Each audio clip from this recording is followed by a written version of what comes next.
I'm working in cotton fair yarn today. It's partly acrylic and partly cotton. It feels like a super high quality cotton, but it washes like it has some acrylic in it. As far as I am able to tell, it doesn't pill much and doesn't bias, but it's a relatively new yarn in my experience, so that's not a definitive statement. Let's look at some details. Let's see if I can zoom in for you. They suggest a 3.5 millimeter knitting needle if working by hand, or a 4 millimeter crochet hook. On knitting machines, standard gauge ones, and it's a number 2 yarn. I am having good success knitting it in stockinette at the very upper levels of the number dial. On Brother, I used stitch size 10. On my Superba, I've been using stitch size 11, and I'm happy with the fabric. For this experiment, we're making a hem that I will hang on the knitting machine out of a crocheted kind of ribbing. It's got some interesting features. It has a ribbed look, but done in the gauge that I am doing it and in this yarn, it doesn't really pull in. So if you want the lower edge of the garment to hang straight, this is a good option. And we're going to hang this directly on the knitting machine to knit the front and back of a shell. I'm using a 1/2 millimeter larger hook than was recommended. Where's my number? There it is. This is 4.5 millimeter, and 4 was recommended. And in fact, if you work with letters, as many of you do, they are saying it's a G or number 6 hook that they recommend. So I don't really know in the lettered system if you can get a 1/2 millimeter larger, but you may want to fool around with it and see. All of my crochet hooks are like this, so they all have millimeters on them because they were from China, where that's what they do. By knitting it, crocheting it a little bit loosely, I get this character that drapes a bit more like knitting than the firmness that we usually see in crocheting. This is softer. There's no particular superiority in doing it my way, but I like it when I'm mingling it with knitting. If you prefer the firmer, denser crocheted edge, that's fine with me. It's your shirt, but I like it soft, so that's what I did. I crocheted it a little bit loosely, and because it's in cotton and loose, it contributes to the lack of pulling in. It's basically double crochet in the back loop only, which done in other yarn and snugger does pull in some, though not as much as ribbing on a knitting machine would normally do. But doing it in this slightly more relaxed way produces something flat and smooth, which is something that I want for the style that I'm working on. So your option, but that's what I'm about to show you. Here's how we start off. Loop of yarn to begin with, as always. Chain 11. 1, 2, 3,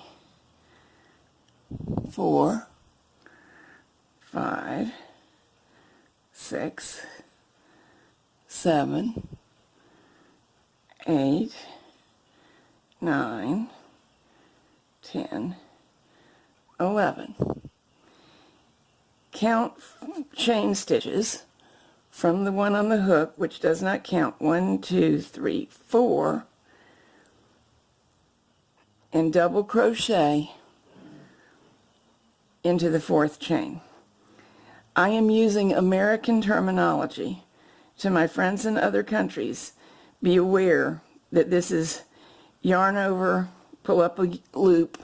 No, let's see. Yarn over, insert in the chain, yarn over, pull up a loop, yarn over, pull through 2 loops, yarn over, pull 2 through loops.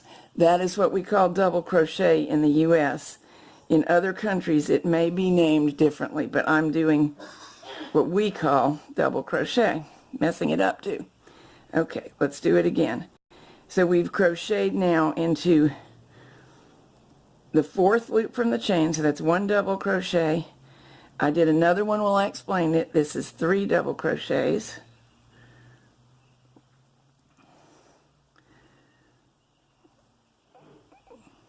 Four double crochets.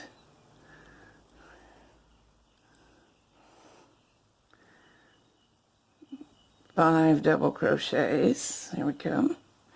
Try to keep your loop from twisting. I mean your chain from twisting.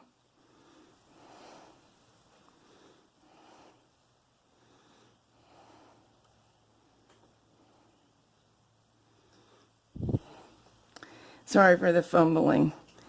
I am having to sit so that you can see better than I can see, and occasionally that causes me to look clumsy. So at this point we have the chain that we brought up by working into chain number 4, and we have 6 complete double crochets. We'll make 2 more. 7 and 8. That should be the last chain stitch.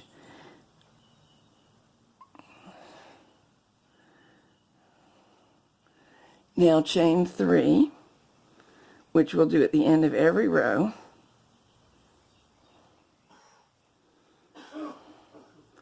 And turn the work. And from now on, every row will be alike, just like the one I'm about to do. We don't work into the first stitch because basically it's already been worked into by our 3 chains. But we work back loop double crochets into the remaining true stitches. 1,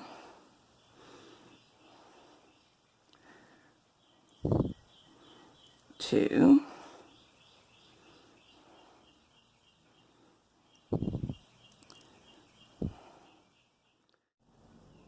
here I've just finished the 6th stitch.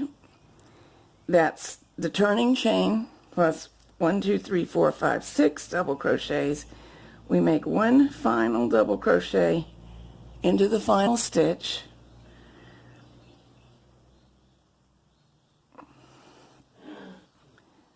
And now double crochet under the turning chain.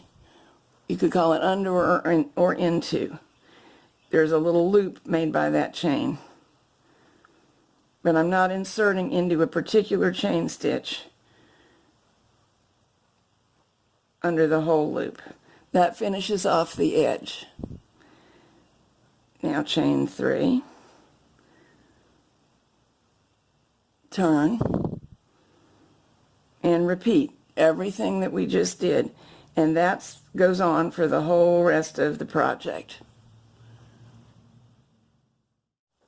Here it's just starting to shape up.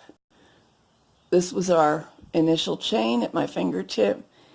This was our first row of double crochets that were plain just done into the chain. And then here goes the pattern beginning to repeat. The back loop double crochet. At the end of every row, we end up with a loop as always. I was working this direction, so I would chain 3, 2, 3, and turn. Now begin with the 2nd double crochet.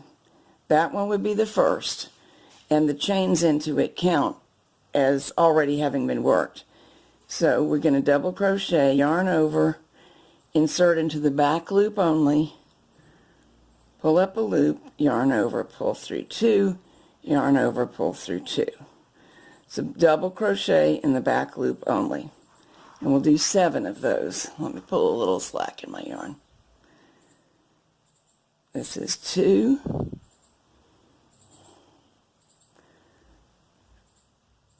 3,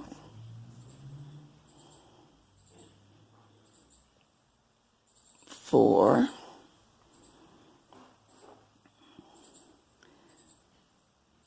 5,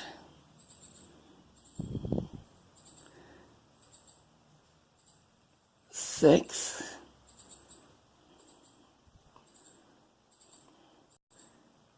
7. We are going to do another double crochet, but this one is not in the back loop only. It's into the turning chain from the last row, under the whole thing.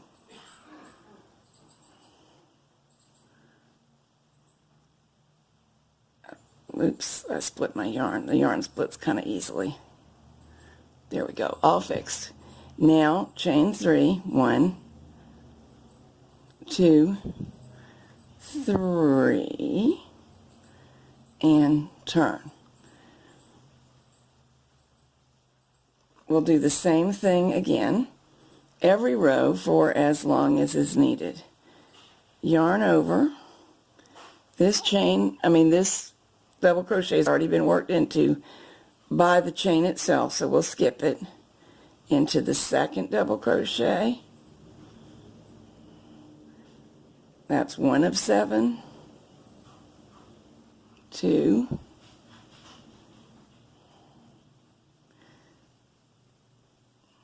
3,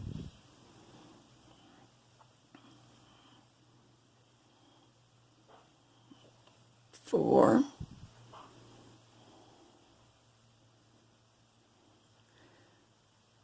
5,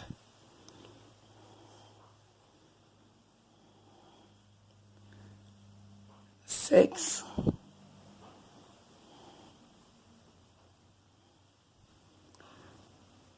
7th double crochet into the back loop only, and now double crochet under the whole turning chain, and that creates a neater edge that's going to be a nicer lower edge to the garment and also easier on the other side to hang on the knitting machine. So we just keep repeating this. We would now be ready for chain 3. 1, 2, 3, and on we go. These little openings are created by the chain spaces at the end of every row where we chain 3 and turn. And they're going to make an easy way to neatly hang the edge of our crocheted trim on the knitting machine. In the U.S., when you see this stitch in a pattern, it's often said DC in BLO, meaning double crochet in back loop only. And that is the back loop. I'm going to twist and turn it. By contrast, this would be the front loop, and it produces an interesting stitch also, but different. Back loop, front loop. And I guess the loops, and I don't guess, I know, the loops are with reference to the chain that you see along the edge.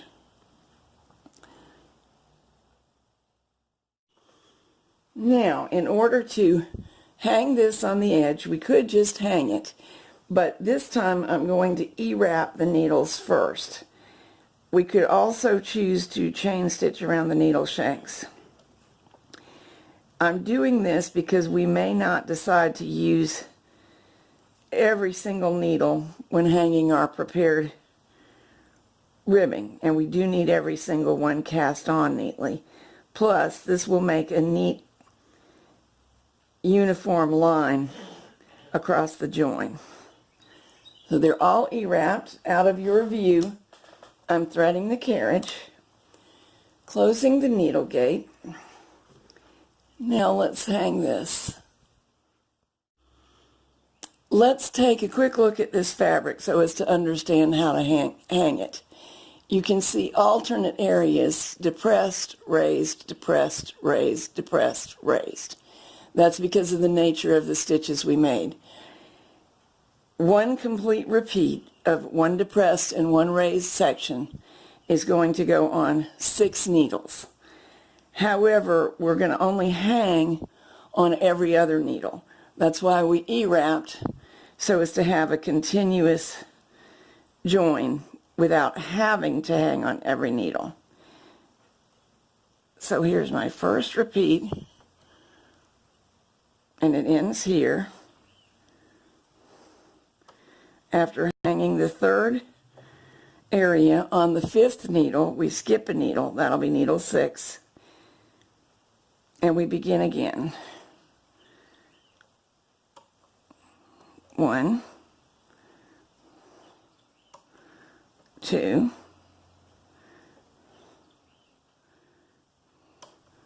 3. 2 complete repeats are hung, and I'll just hang one little piece more since I used a spare needle. I'm going to push them back. This is a brother machine, and I know that it will knit from this position even with this extra fabric hung. If your machine would not do that, you could manually knit the first row by laying yarn in the hooks, pulling back that needle. But since it will, let's let it do so for us. Beautiful. Now I'll hang a claw weight just to keep things safe, and we'll knit a few rows. After that first one, which is a little stiff, it's a piece of cake. Let's get that off and have a look. And there it is. That's quite compatible in terms of width and fabric density. We get a lacy look where the crocheted fabric and the knitted fabric join, which is fine. But on the knit side, you can see where the E-wraps were made, making a nice, neat place. We don't have a raggedy look where every other needle was hung. It's all neat and tidy. And this hem should not flare and not pull in when the garment is in wear, which is what I wanted for this particular garment. A little bit more information for you.